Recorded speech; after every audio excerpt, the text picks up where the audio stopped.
As you can read the heading, he wanted his cold medicine, but CVS rejected him because he had a Puerto Rican ID. Okay?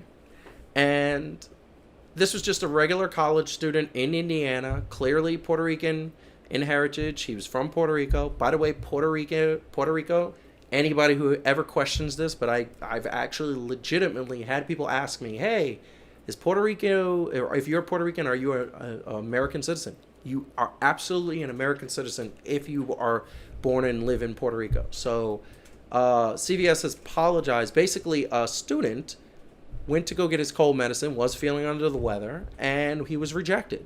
The story is, CVS has apologized after a college student in Indiana was unable to buy cold medicine because the employees would not accept identification. So they basically said that Jose Guzman Pañano, I'm hacking that to death, a junior at Purdue University, went to a store near the dorm in West Lafayette to buy Mucinex for his cold. His mother wrote on Facebook, when an employee at the checkout saw his Puerto Rican driver's license, she asked him for a visa. First of all, I have never in my entire life, and I want to say this really quick on camera, I have never in my entire life gone for medicine and given a picture ID that was valid, and then somebody asked me for something more. As long as it had a picture ID, as long as it had my birthday, and as long as it was valid, I'm good. But that's what happened. Essentially, asked for his visa and started confronting him about his immigration status. Beautiful, beautiful. Like, this is a pharmacist. This is a dude at a CVS. Wow. Asking somebody that basically, can I see, what's your immigration status? Can I see a visa? He had explained that Puerto Ricans are, in fact, an American citizen, and however, the employee still would not accept the license or even a United States passport that he showed her. So he gave her a United States passport and it didn't have it. And the manager refused to sell him the medicine. So basically, this happened, and it's just horrible. The mother obviously took to Facebook and said, what caused him to ask for his visa? She wanted to know, was it his accent? Was it his skin color? Was it the fact that it's a Puerto Rican flag on the license? Because that's what Puerto Rico has, its flag on the license, you know? That's the country. And they filed a formal complaint.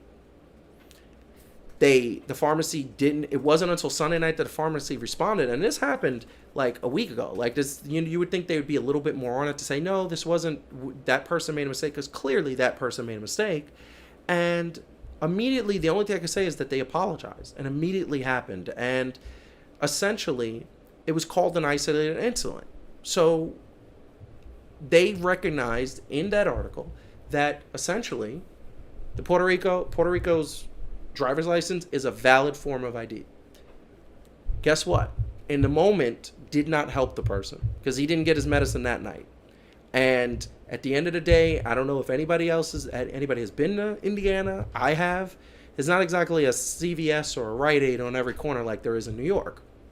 So he didn't get his medicine that night. And what I will say is that this is very similar to the Starbucks thing that happened a couple years ago. It's like one location, not educated, not well versed in what culture is and what's happening. And, they apologized and they said that this is something that only happens isolated.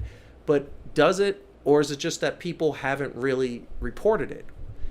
I tend to think that any time somebody comes out and is going by the rules, then guess what? They should be rewarded for going by the rules. They should get what they want as long as it's nothing crazy. And this is the bottom line. The bottom line is that this kid did nothing wrong, came in with his ID, didn't get his medication, had a wrong ID, had an ID, and then was questioned about his immigration status, which, by the way, I know for a fact that if anybody ever questioned me, because what I get a lot of times is people don't know what I am. They don't know what nationality I am, so they don't even bother. They're like, this could be a disaster, let's just help them.